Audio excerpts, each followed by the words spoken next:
অভিমানে আছো তুমি পর্ব 4। কেউ শক্ত করে জড়িয়ে ধরে আছে, বুঝতেই ঘুম ভাঙলো আমার। পাশে আদিত্যকে দেখি কি রিয়াকশন দেওয়া উচিত ছিল ভুলে গেছি। রাগ অভিমান সব একসাথে মাথার ভিতর ভনভন করছে। হুট করে আদিত্যকে উঠিয়ে বললাম আমি, বিরক্ত লাগছে সবকিছু। আনমনে বিছানা থেকে উঠে দাঁড়ালাম আমি, তারপর শাড়ির কুচি ধরে হাঁটতে শুরু করলাম। আদিত্যের রুমটা বিশাল বড়, চারদিকে রয়েছে সব দামি ও জিনিসপত্র। হঠাৎই চোখ গেল বিছানা থেকে কিছুটা দূরে থাকে একটা আয়নার দিকে। আনমনে হাঁটতে হাঁটতে সেখানে চলে গেলাম আমি। পুরো শরীর ব্যথা করছে আমার, কালকের সাজে কখনো সজ্জিত আমি। আয়নার দিকে তাকাতে চমকে উঠলাম আমি, চুলগুলো সব এলোমেলো হয়ে গেছে, গায়ের গহনাগুলো সব উলটপালট হয়ে রয়েছে, কাজল সব লেপ্টে গেছে। এক কথায় বলতে গেলে পাগলের মতো দেখাচ্ছে আমায়। সব একে একে খুলতে শুরু করলাম আমি। কানের ভারী দুল, গলায় থাকা ভারী নেকলেস, শাড়ির অবস্থাও যাচ্ছে তাই হয়ে গেছে। কিন্তু কথা হলো, এটা খুললে পরবো কি আমি? আনমনে প্রশ্নটা করে বসলাম নিজেকে। এমন সময় চোখ বন্ধ করে আদিত্য বলে উঠল, ওই আলমারিতে অনেকগুলো শাড়ি, সালোয়ার কামিজ সহ আরো অনেক জিনিসপত্র আছে, যেটা ভালো লাগে পরে ফেলতে পারো। আদিত্যের কথা শুনে কিছু বললাম না আমি। এই মুহূর্তে কোনো কিছু বলার মুড নেই। হাঁটতে হাঁটতে আলমারির সামনে দাঁড়ালাম, কিন্তু আলমারির চাবি। আদিত্য তার হাত এগিয়ে দিয়ে বলল, এই চাবি। এইবারে আদিত্যের কাছে অবাক আমি। বুঝল কেমনে আমার ভাবনার মাঝে? আদিত্য চোখ খুলে বলে উঠল, এতে না বোঝার কি আছে? আলমারির কাছে যাচ্ছ, চাবি ছাড়া খুলবে কি করে? আদিত্যের প্রশ্নের উত্তর না দিয়েই হাত থেকে চাবিটা নিয়ে নিলাম আমি। তারপর আলমারি খুলতেই চোখ খুব বড় বড় হয়ে গেল। এত জামা কাপড়, তাদের মাঝখান থেকে একটা রেড কালার শাড়ির দিকে চোখ গেল আমার। আনমনে ওটা হাতে নিয়ে চলে গেলাম ওয়াশরুমে। এদিকে আদিত্য হাসলো, তারপর আবার চোখ বুজে নিয়ে এসে হঠাৎই কারো চেঁচানো শুনে লাফ দিয়ে উঠল আদিত্য। বিছানা থেকে উঠে ওয়াশরুমের দিকে যাওয়ার আগেই আরুষি দৌড়ে এসে তাকে জড়িয়ে ধরে বলল, আরশোলা। এদিকে আচমকা এমনটা হওয়াতে আদিত্য প্রথমে ঘাবড়ে গেলেও পরক্ষণে হাসলো সে। তারপর আরুষির কানের কাছে ঝুঁকে বলল, সকাল সকাল এইভাবে চমকে দিলে আমি তো থার্ড অ্যাটাক করবো ডার্লিং। এতক্ষণ পর কারো মুখে এমন কথা শুনে চমকে উঠলাম আমি। ছোটবেলা থেকে আরশোলা খুব ভয় পাই আমি। কিছুক্ষণ আগে শাওরান করতে আচমকা একটা আরশোলা দেখে ভয়ে ঘাবড়ে গিয়ে চেঁচিয়ে উঠলাম আমি। এই মুহূর্তে এক বিচ্ছিরি পরিস্থিতিতে দাঁড়িয়ে আছি। লজ্জায় মাটির সাথে মিশে যেতে ইচ্ছা করছে আমার। আস্তে আস্তে চোখ খুললাম আমি। আদিত্যকে হাসতে দেখে রাগ হচ্ছে, কিন্তু কিছু বলতে পারছি না। আচমকা আদিত্যকে ধাক্কা দিয়ে সরিয়ে দিয়ে আবার দৌড়ে ওয়াশরুমে চলে গেলাম আমি। ভয় করছে এখন। চোখ খুলতে আবারও আরশোলাকে দেখে আবারও চেঁচিয়ে উঠলাম আমি। আবার ওয়াশরুম থেকে বেরিয়ে আসলাম। ওয়াশরুমের দরজা বন্ধ করে দরজার সাথে হেলান দিয়ে দাঁড়িয়ে পড়লাম আমি। আজকের গোসল করা হবে না মনে হয় আমার। এদিকে আমার কাণ্ড দেখে আদিত্য হাসতে হাসতে শেষ। কি করব কিছু বুঝতে পারছি না আমি। চেঁচিয়ে বলে উঠলাম, এত হাসার কি আছে? আদিত্য তার হাসি থামিয়ে বলল, হাসবো না? আদিত্যের মতো একজন সাহসী ছেলের বউ হয়ে তুমি কিনা সামান্য আরশোলাকে দেখে ভয় পাচ্ছ? ওভাবে তাকানোর কি আছে? তবে যাই বলো, আসলে একটা ধন্যবাদ দেওয়া উচিত। ধন্যবাদ দিবেন মানে ওটাকে তো ধরে এনে পিটানো উচিত। হাসলো আদিত্য। কিছুক্ষণের জন্য হলেও আদিত্যের হাসির দিকে চোখ আটকে গেল আমার। কি সুন্দর হাসি! ছেলেটা এত সুন্দর করে হাসে। হঠাৎই আবার পুরনো কথা ভেবে রাগ উঠলো আমার। একটু গম্ভীর গলায় বললাম আমি, হাসা শেষ হয়ে গেলে এখন বলা হোক, আমি গোসল করব কোথায়? আমার কথা শুনে আদিত্য তার হাসি থামিয়ে উঠে দাঁড়িয়ে আমার দিকে এগোতে লাগলো। আচমকা আদিত্য এমন কাজে ঘাবড়ে গেলাম আমি, তবে প্রকাশ করলাম না। স্ত্রীর দৃষ্টিতে তাকিয়ে রইলাম তার দিকে, পরক্ষণে আবার চোখ নামিয়ে ফেললাম। এদিকে আদিত্য এগোতে এগোতে আমার একদম কাছে চলে এসেছে। শরীরে পশম দাঁড়িয়ে উঠল আমার, শ্বাস বেরিয়ে আসার উপক্রম। আদিত্য ওয়াশরুমের দরজার দিকে হাত লাগিয়ে দাঁড়ালো।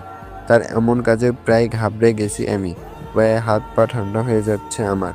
আচমকা আদিত্য ঝুঁকে পড়ল আমার দিকে, সাথে সাথে খিচে চোখ বন্ধ করে নিলাম আমি।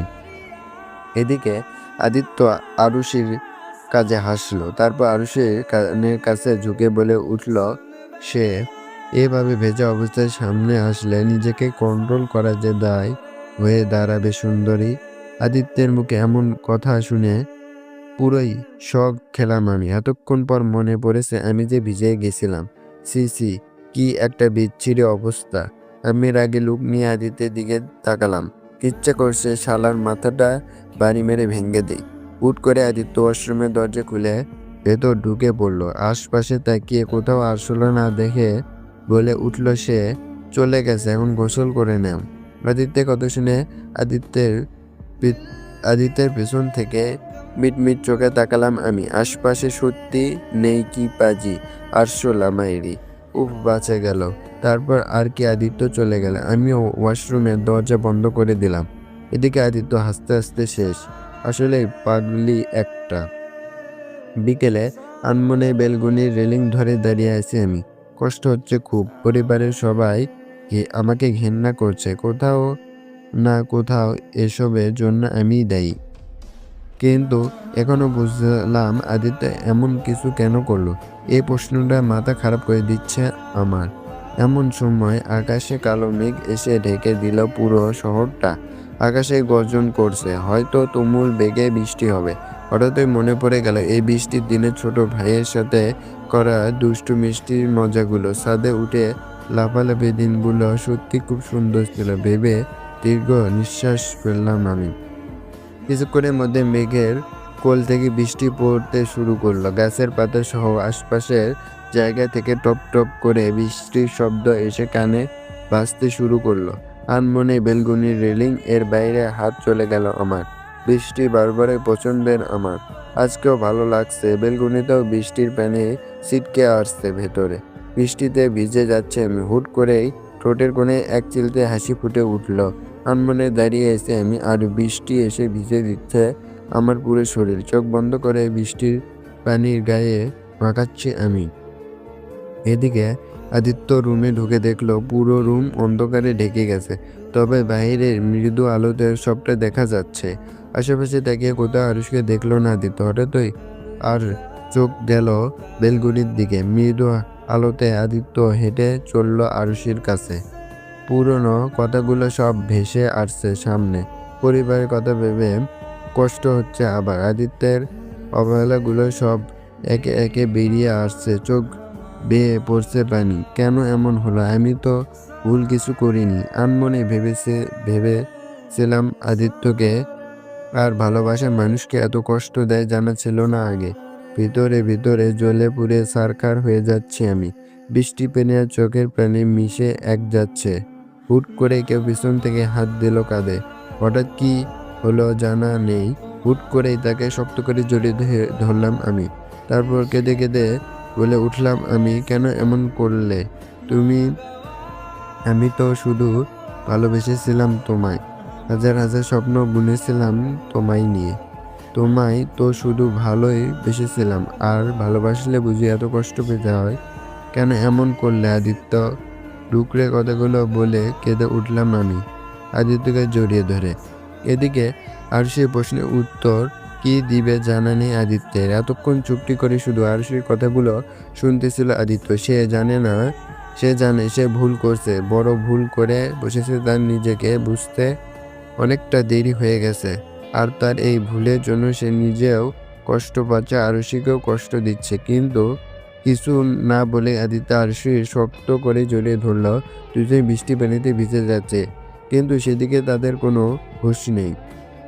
আনমনে দুজনে দুজনকে জড়িয়ে ধরে দাঁড়িয়ে আছে। দুজনের মনেই কষ্ট হচ্ছে। কারোটা প্রকাশ পাচ্ছে আর কারোটা বুকের গহীন আদলে ডুবে আছে। হয়তো কোনো একদিন প্রকাশ পাবে, হয়তো না। রাত 11টা। কাঁথা মুড়ি দিয়ে গুটি গুটি মেরে ঘুমিয়ে আছে আরশি। আর তার পাশে তার হাত শক্ত করে ধরে আছে আদিত্য। নিজেকে খুব অপরাধী মনে হচ্ছে। তোর। কিন্তু সে কি করতো যদি সত্যি সত্যি আরুষি অন্য কারোর সাথে বিয়ে হয়ে যেত, তাহলে সে কি করে বাঁচত?